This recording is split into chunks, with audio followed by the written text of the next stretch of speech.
Hello ladies and gents, this is KANO from the gamer section back with another review. For today's review is on Layers of Fear for the Xbox Series X and S, PlayStation 5 and PC.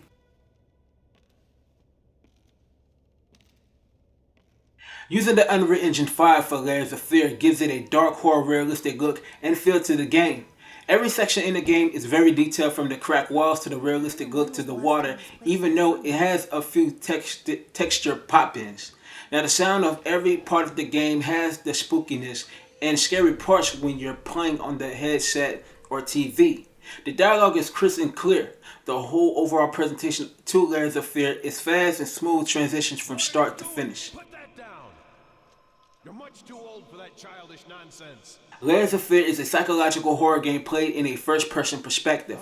Now in Layers of Fear, you are not just playing the original version. You are playing Layers of Fear 1, 2, and its DLC rolled up into one big game, redone from the ground up using the Unreal Engine 5. With the first-person aspect to it, let's say you played the first part of the game and you are an artist going through a different horror aspects to the game.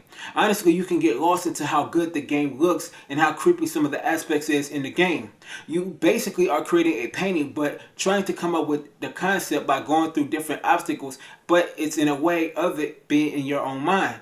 The next part of the game, you are on the ship kind of doing the same thing but in a different light. The biggest part of Layers of Fear is the puzzles that you are going to do, which is kind of tough, but you can get through it.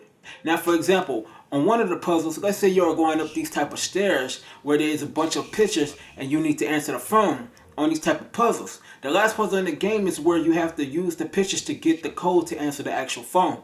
Now you have the flashlight that you actually have to use in the game to chase away some of the ghost-like enemies in the game, but you have to wave it off in some faction, but if they come at you, you will die when you get caught in the light too. Where there's an area in the game where you have to not get caught in the light, and if you do, you die very quickly. My magic crayons, I can do no harm. I can make the trees yellow. Now the flaw in Layers of Fear is the fact that this game does have some texture pop-ins within some parts of the game. Now the biggest flaw to me is that this game does need a patch, and the reason why I'm saying that this game needs a patch is the fact that this game had a part where I fell out of the map where I had to reset the game again. Another problem that I faced is that this game crashed a few times where I had got to a certain part that was getting interesting and the game just crashed where I had ended up at the home dashboard. Was actually frustrating.